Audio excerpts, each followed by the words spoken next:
আগে নিতে আওয়ামী লীগ আলারা, এখন না বিএনপি আলারা, এখন বিএনপি আলারা নিচ্ছে। দেখেন, দেশ স্বাধীন হইল মাত্র কয়েকটা দিন, এর ভিতরে বাজারে কি অবস্থা। ছাত্ররা তোমরা কি করতেছো?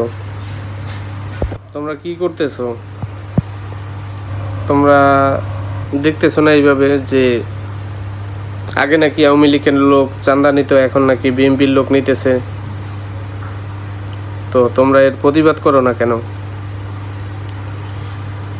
দেশ স্বাধীন করার ভিতরে কিন্তু আমাদেরও অবদান আছে, ঠিক আছে? শুধুমাত্র ছাত্ররা না, ছাত্ররা বাংলাদেশে বসে অবরোধ করছো, আমরাও কিন্তু রেমিডেন্স পাঠাই নাই, আমরাও কিন্তু সবসময় তোমাদের সাথে ছিলাম। তো দ্বিতীয় কথা হচ্ছে গিয়া যে এই স্বাধীন দেশে এই চাঁদাবাজ কোথা থেকে আসলো? এই চাঁদাবাজ তো আমরা চাই না, আর এর জন্য তো দেশ স্বাধীন করে নেই। তো কাঁচামালের বাজারটা কম ছিল, লোকটার মুখের কথা তো শুনলেই বুঝলেন যে কি অবস্থা, যে আগে নিত আওয়ামী লীগের লোকে, এখন নাই বিএনপির লোকে।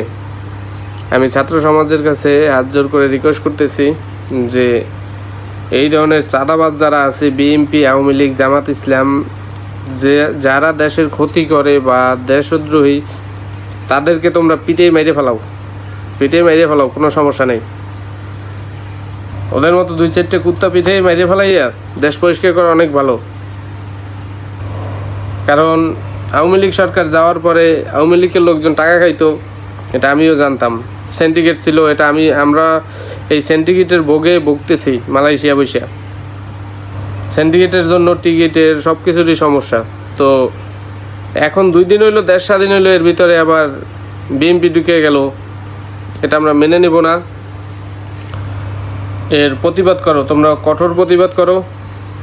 এই রাজাকারগুলো দেশ থেকে কুত্তার মতো পিটিয়ে মেরে ফেলাও।